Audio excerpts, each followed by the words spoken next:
Assembly ఎన్నికల తర్వాత December 9న LP స్టేడియంలో ప్రమాణ స్వీకారం ఉంటుందని పీసీసీ చీఫ్ రేవంత్ రెడ్డి చేసిన వ్యాఖ్యలు ప్రాధాన్యత సంతరించుకున్నాయి.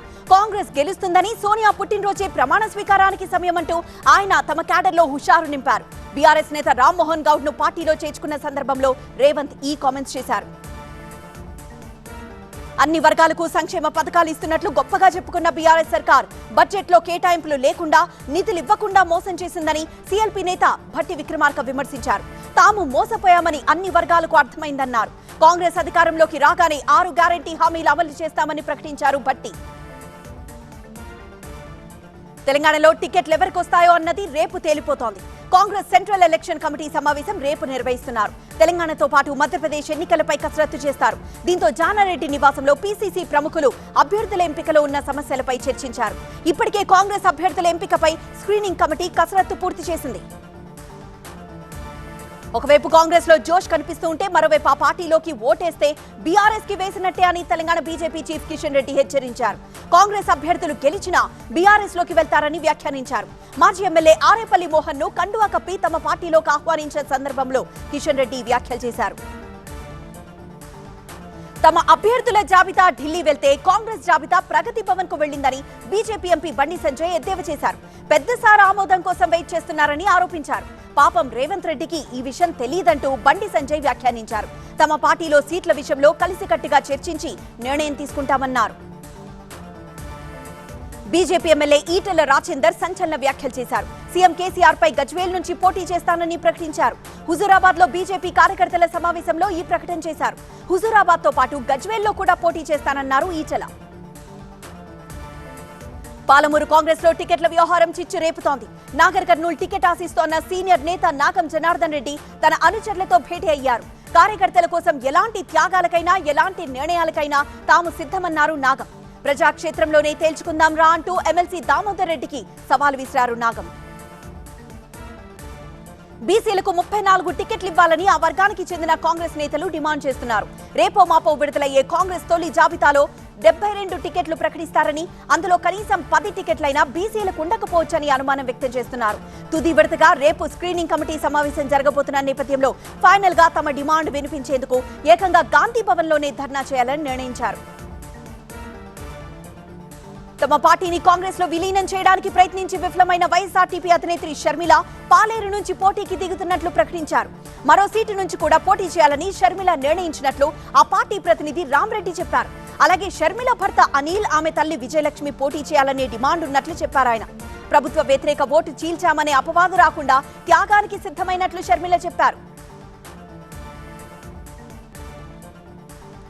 ఫైబర్ నెట్ కేసులో చంద్రబాబును సోమవారం హాజరుపరచాలని ఆదేశాలు. అయితే చంద్రబాబు నెల రోజులుగా రాష్ట్రంలోనే ఉన్నారంటూ జగన్ సెటార్లు. ఇలాంటి టాప్ 9 ఆంధ్ర పాలిటిక్స్ చూద్దాం. ఫైబర్ నెట్ కేసులో పీటీ వారెంట్ పై విచారణకు అనుమతించిన ఏసీబీ కోర్టు సోమవారం చంద్రబాబును హాజరుపరచాలని ఆదేశించింది. ఇక స్కిల్ స్కామ్ కేసులో చంద్రబాబు బెయిల్ పిటిషన్ పై విచారణ వాయిదా పడింది. కౌంటర్ దాఖలు చేయాలని సిఐడికి హైకోర్టు ఆదేశించింది. వాదనలను ఈ నెల 17న వింటామని తెలిపింది హైకోర్టు. రాజమండ్రి జైల్లో ఉన్న టీడీపీ అధినేత చంద్రబాబు అలర్జీతో బాధపడుతున్నారు. ఎండ వేడిమి, ఉక్కపోత కారణంగా ఆయన అలర్జీతో ఇబ్బంది పడుతున్నారు. దీంతో రాజమండ్రి ప్రభుత్వ ఆసుపత్రికి జైలు అధికారులు సమాచారం ఇచ్చారు. దీంతో డెర్మటాలజిస్టులు డాక్టర్ సూర్యనారాయణ, డాక్టర్ సునీతాదేవి బృందం జైలుకు వెళ్లి చంద్రబాబును పరీక్షించి రిపోర్టు విడుదల చేశారు. చంద్రబాబు తొలిసారిగా నెల రోజులు రాష్ట్రంలోనే ఉన్నారని సెటార్ వేశారు సీఎం జగన్.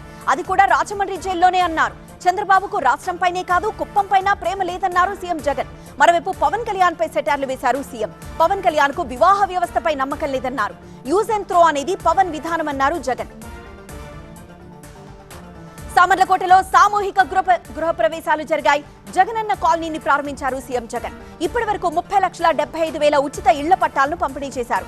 ఇంకా 21,76,000 ఇళ్లు నిర్మాణంలో ఉన్నాయి. నిర్మాణం పూర్తయిన 7,43,000 ఇళ్లను పేద మహిళలకు అందజేశారు. పవన్ కళ్యాణ్ వ్యక్తిగత జీవితం, సినిమా షూటింగ్ల గురించి ముఖ్యమంత్రి మాట్లాడడం సిగ్గుచేటని జనసేన పీసీ చైర్మన్ నాదెండ్ల మనోహర్ అన్నారు. విపక్ష నేతలను టార్గెట్ చేస్తూ కించపరిచే మాటలను ప్రజాస్వామ్యవాదులు ఖండించాలని మనోహర్ కోరారు. ఏపీ ఎన్నికల ప్రధానాధికారిని కలిసింది టీడీపీ బృందం. రాష్ట్రంలో ఓట్ల తొలగింపు, నకిలీ ఓట్ల వ్యవహారంలో చర్యలు తీసుకోవాలని కోరారు. రానున్న అసెంబ్లీ ఎన్నికలు పారదర్శకంగా జరిగేలా చూడాలని కోరారు టీడీపీ నేతలు. అచ్చెన్నాయుడుతో పాటు ఇతర ముఖ్య నేతలు ఈసీని కలిశారు. అమిత్ షాతో లోకేష్ భేటీ వెనుక ఎలాంటి ప్రణాళిక లేదని స్పష్టం చేశారు ఏపీ టీడీపీ అధ్యక్షుడు అచ్చెన్నాయుడు. ఏపీలో జరుగుతున్న పరిణామాలను కేంద్రం దృష్టికి తీసుకెళ్లడానికే అమిత్ షాను కలిశారని చెప్పారు. చంద్రబాబు అరెస్ట్ వెనుక తమ ప్రమేయం లేదని చెప్పారు. కేంద్రమే అరెస్ట్ చేయించిందని జగన్ మాట్లాడుతున్నారని తెలిపారు. ఏపీ విషయాలన్నీ తెలుసని అమిత్ షా చెప్పారన్నారు. ప్రశాంతంగా ఉన్న విశాఖకు రాజధాని రావాలని ఎవరూ కోరుకోవడం లేదన్నారు మాజీ మంత్రి గంటా శ్రీనివాసరావు. రాజధాని అంశం న్యాయస్థానంలో పెండింగ్ లో ఉన్న విషయం చిన్న పిల్లవాడికి కూడా తెలుసన్నారు. సీఎం ఆఫీస్ విశాఖకి ఇచ్చేస్తే ఇతర కార్యాలయాలన్నీ వచ్చేస్తాయని సీఎం జగన్ డొంక తిరుగుడుగా ఆలోచిస్తున్నారని ఎద్దేవా చేశారు గంటా. 3 రాజధానులు ఏర్పాటు చేసి తీరుతామంటూ మంత్రి మేరుగ నాగార్జున ఖరాఖండిగా చెప్పారు. పవన్ కళ్యాణ్ ఎవరి కోసం పార్టీ నెలకొల్పారంటూ ప్రశ్నించారు. సీఎం కావాలని వచ్చి ఎందుకు అమ్ముడుపోయారని ఆయన మండిపడ్డారు. కాపు సంఘాలను ఎవరికి తాకట్టు పెట్టాలని చూస్తున్నారని మంత్రి మేరుగ నాగార్జున విమర్శించారు.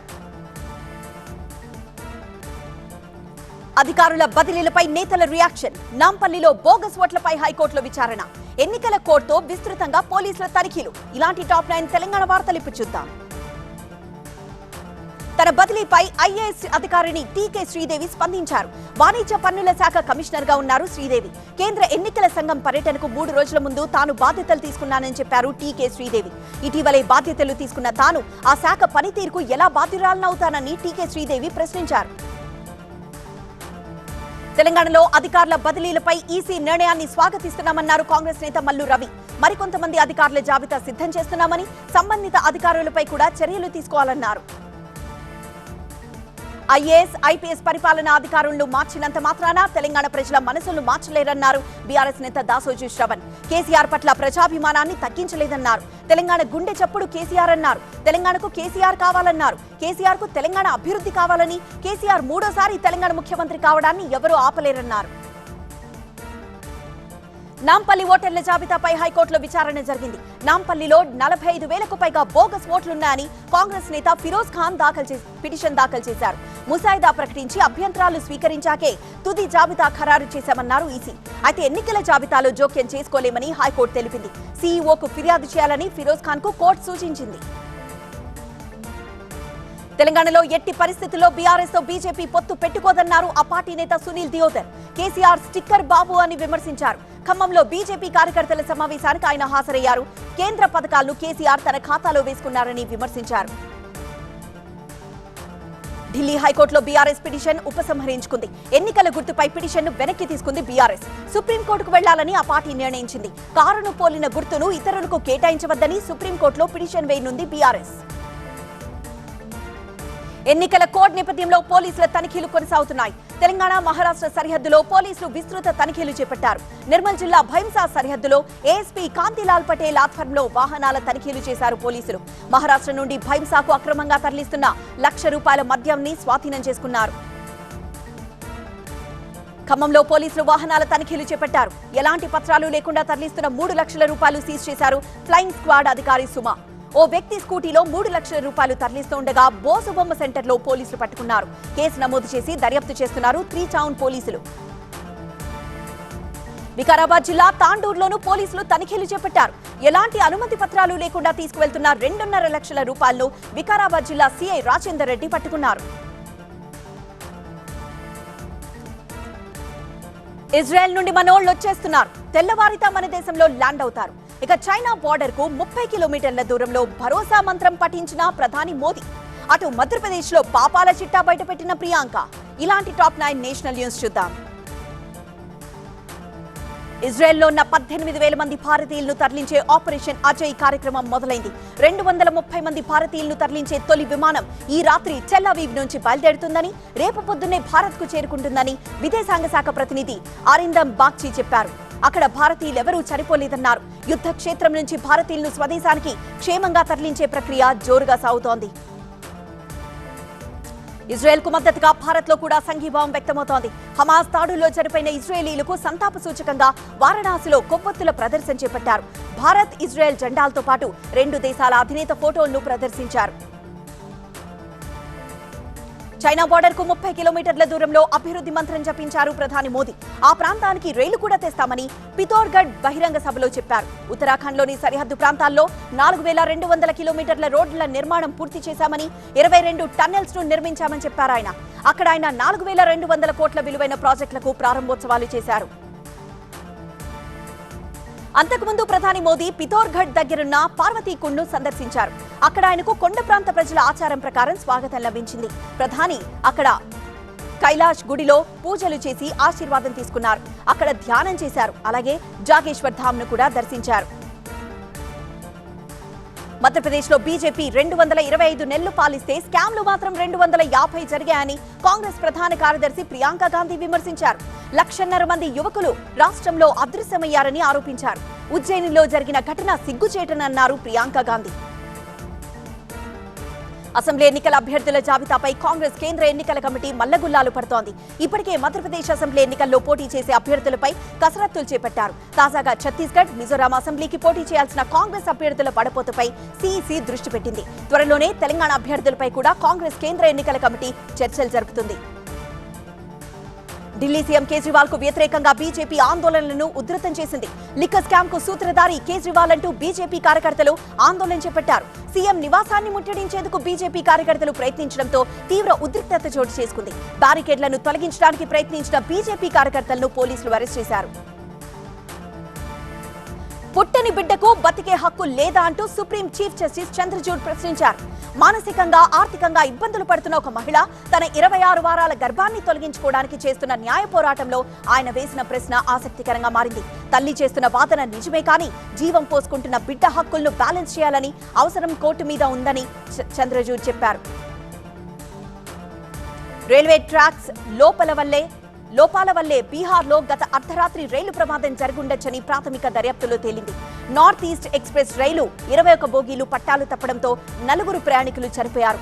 రఘునాథ్పూర్లో రైలు పట్టాలు తప్పిన ఘటనలో సహాయక చర్యలు, మరమ్మతు పనులు కొనసాగుతున్నాయి. ఫేస్బుక్ మాతృ సంస్థ అయిన మెటాకి ఇండియా కూటమి నేతలు ఒక లేఖాస్త్రం సంధించారు. దేశంలో సామాజిక సామరస్యం దెబ్బతీయడంలో, మత విద్వేషాలు రెచ్చగొట్టడంలో మెటా సంస్థ శిక్షార్హమైన నేరానికి పాల్పడిందన్న ఒక మీడియా రిపోర్ట్ను జతపరుస్తూ మల్లికార్జున ఖర్గే నేతృత్వంలో ఇండియా కూటమి నేతలు ఈ లేఖ రాశారు. లోక్సభ ఎన్నికల కోసం ఇండియా కూటమి ఏర్పడిందన్నారు ఉద్ధవ్ వర్గం నేత సంజయ్ రౌత్. ప్రస్తుతం పలు రాష్ట్రాల్లో అసెంబ్లీ ఎన్నికలు జరగబోతున్నాయని, అక్కడి స్థానాలకు అనుగుణంగా సీట్ల పంపకం జరుగుతుందన్నారు. ఇక 2024లో కేంద్రంలో బీజేపీ ప్రభుత్వాన్ని ఏర్పాటు చేయదన్నారు. మహారాష్ట్ర నాగ్పూర్లో కాంగ్రెస్ పార్టీ కమిటీ సమావేశం రసాబాస్గా మారింది. కాంగ్రెస్ కార్యకర్తల మధ్య వాగ్వాదం చెలరేగి ఒకరిపై ఒకరు చెప్పులతో దాడికి పాల్పడ్డారు. దీంతో సమావేశంలో గందరగోళం నెలకొంది. ఢిల్లీలోని పీరాకర్హి ప్రాంతంలో ఓ షూ ఫ్యాక్టరీలో భారీ అగ్ని ప్రమాదం సంభవించింది. ఫ్యాక్టరీలో ఒక్కసారిగా మంటలు వ్యాపించాయి. 4 గంటల పాటు శ్రమించి మంటలను అదుపులోకి తెచ్చారు ఫైర్ సిబ్బంది. కోయంబత్తూరులో ఐటీ దాడులు కొనసాగాయి. మార్చిన్ గ్రూప్ కు చెందిన 3 ప్రాంతాల్లో ఐటీ అధికారులు సోదాలు నిర్వహించారు.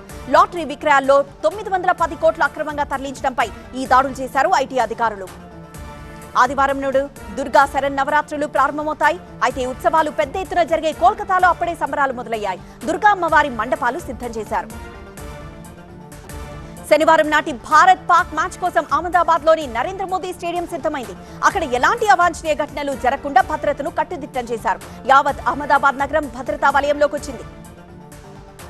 అహ్మదాబాద్ లో అది పాకిస్తాన్ మీద మ్యాచ్ జరుగుతుంటే అక్కడి స్థానిక ఆటగాడు బూమ్రా మాట మాత్రం మరోలా ఉంది. శనివారం నాటి మ్యాచ్ కన్నా తనకు తన తల్లిని చూడడమే ముఖ్యమన్నాడు. కానీ తాను కొంతకాలంగా ఇంటికి దూరంగా ఉన్నానని, అందుకే అమ్మని ఇంట్లో చూడడం ఆనందంగా ఉందన్నారు.